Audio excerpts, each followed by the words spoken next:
All right, fellas, these are the Hiports of rods. I've had them soaking in the vat over here. It's just it's a Harbor Freight parts washer, and I put about 10 gallons of Murphy's gas in it. It's supposed to be ethanol free, but man, after 2 weeks, that stuff started stinking like crazy. So, if you little heads up, if you're using Murphy's gas for your lawnmower or your weed whacker or whatever, find another place, because that stuff ain't what they say it is.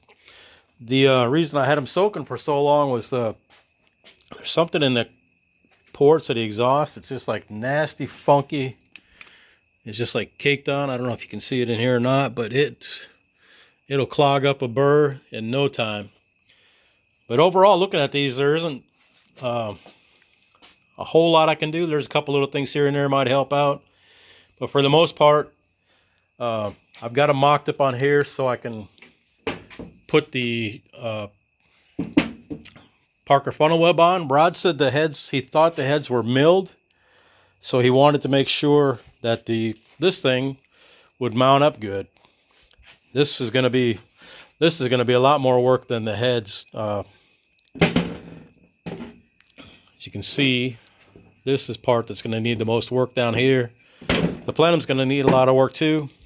I've seen a lot of videos, or not a lot. There's probably 3 or 4 or 5 videos on YouTube about, and then some threads on Yellow Bullet about porting these, and the Victor Juniors just seem to be like pretty close with performance-wise to these, so the hood clearance is going to be the issue for some people. But my intention is, I got the heads on, got them snug down with the Ugga Dugga. I got a set of Felpro 1262s. Excuse me, that line up pretty good with the ports on the heads. And then I put this stuff on the gaskets, and I'm going to let that sit up overnight, and then torque it down tomorrow, let that sit, and then just to get a good imprint. If it's got a nice smooth imprint all the way across, then we don't need to do anything with the intake. If it's got a gap on the bottom, then we'll have to mill the intake a little bit. So that's the plan. What I intend to do with the heads is just mostly bowl work. This is horrible. I can't, the heads are so heavy I can't turn the engine over on the engine stand with one hand, but I'm gonna get a good uniform smooth texture on the ports and the exhaust, a good uniform little rougher texture on the intake ports, and that'll be essentially it. A little bowl work, a little chamber work, and then I'll be done. So cast iron boogers for a few nights this week, and then I'll take them over to Rod's Saturday morning. I'll attach the second part of this video probably Friday night, Saturday, and so I'm taking these over when I take the T5 from the LTD over. And so that will be the second part of this video, and I'll wrap that up later in the week. All right, appreciate y'all later. All right, guys, so this morning I come out here and I put the intake on. Got it lined up as best as I could, and looking down here, you can see down there, it looks like the ports on the intake are a little wider than the ports on the head. So I'll try to make the head ports line up a little better on the front side particularly, and it's the same way on this side too. But the height is going to be something I'll have to add. Height on the, if I can get this finagled in here just so. It's plenty high on the top, but it's the bottom of the port looks like it's a little high from the floor of the head. So I'm going to take it off and make sure see how it fits. I think this is the part where it would be beneficial to mill the intake a little bit so it can drop down further, because you can see it's a little above the roof of the port on the intake is higher than the head, and so is the floor. So if we milled the intake a little bit, it would drop it down. So I think the rule of thumb is 6 thousandths of the intake for every 10 thousandths on the head or something like that. Usually on the Explorer intakes, I've never had an issue. I can up to 30 thousandths. I've never milled them any more than that, so or milled the heads. So I'll get the intake off here and take a look at the imprint on the gasket. All right, so the intake is off, and it looks like it got a pretty decent print all the way around both sides. So it's not horrible. It just needs to fit down a little better.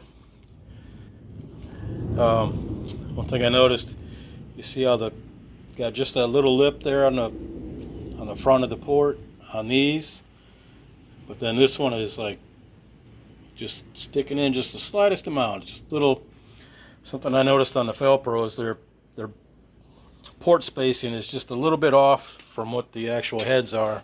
So sometimes one of the ports will overhang just a little bit, but that's nothing can't be remedied. And on the intake itself, it's got a good coverage, so I guess the angles are the same. It just needs to sit down a little bit more, so that the ports line up better. I'll look more into it. I mean, I could just take more out of the floor too. I've done that before, because the top of the port seems to line up decent. So maybe just do the floor, not have to worry about milling the sides. I'll check more into it. Right now I'm going to start grinding on the heads, open up the ports a little bit so that they match the width of the intake, and then we'll figure out what to do after that. Later. Alright guys, so I figured I would show you what I'm doing on these. These were ported before. They didn't really do anything in the port, you know, like had been touched. But they just kind of beveled the intake here at the top. I don't know if that's what they considered port matching, but they all have it to some degree. I'm not going to open the whole port up just to get to where they kind of made their arbitrary line. So I'll dress it up as best I can, try to get the ports all the same, and then because they did grind on here just a little bit, but not much, and it only goes in about that far, so it stopped right there. So I'm not making the port substantially bigger, just kind of getting the surface on here that'll be good for the carburetor, get some good airflow. Gonna open up the throat a little bit, and kind of soften this around here, make sure this is all good, and soften that up a little bit. The exhaust ports, I really don't see much I can do with them, but like I said, I'll try to if I can get that stuff off there, get the surface kind of smoothed up and polish it, so to speak. Really don't do a whole lot, but we'll see what I can do with that. So that's what's going on with it, and then we're making progress, so I got to get back at it later. All right fellas, so I kind of wrapped this head up. Like I said, on the exhaust, all I did was kind of smooth it out, and then run some fine sanding roll in there just to keep it as smooth. I think somebody did a lot of work on these, but on the exhaust anyway. But you can see how these, I guess, got their name from how high the exhaust port sits up, like 3/4 of an inch higher than a normal inline head. But you get to see pretty much the whole valve seat from this angle. And on the chamber, try not to kill you with that glare. I tell you, these heads are heavy. But I tell you what, the thing Richard Sickles made this thing, makes it so much easier to turn the head around and get the different angles without having to pick it up and turn it like if it was on a block. In the port or the chamber, just kind of smooth this out here, brought that down a little bit to help with the during the overlap, and smooth that out a little bit, polished that right there where it or not polished, but took out that ridge around the valve on that side, and that was essentially it. I narrowed the valve guide a little bit. In the bowl, I got the throat size, 90% of the valve, and then on the port, I just run a burr over it to get a good uniform, a little rougher than cast, and same on the floor, left that pretty rough. It's supposed to help, you know, from the on a carburetor application especially, the fuel can drop out of suspension, and so the rough texture is supposed to help it.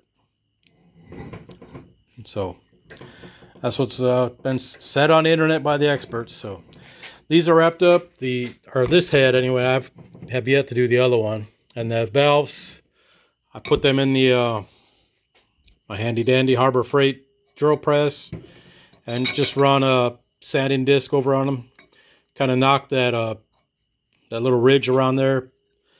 Ideally, you don't want to get a 30-degree back cut in a machine shop, but that's money we're not going to spend. So that's essentially it. Like I said, I got to get the other one done tomorrow night, and then probably take off work early Friday to get the other head wrapped up, and then get the transmission out of the LTD to take it over there Saturday.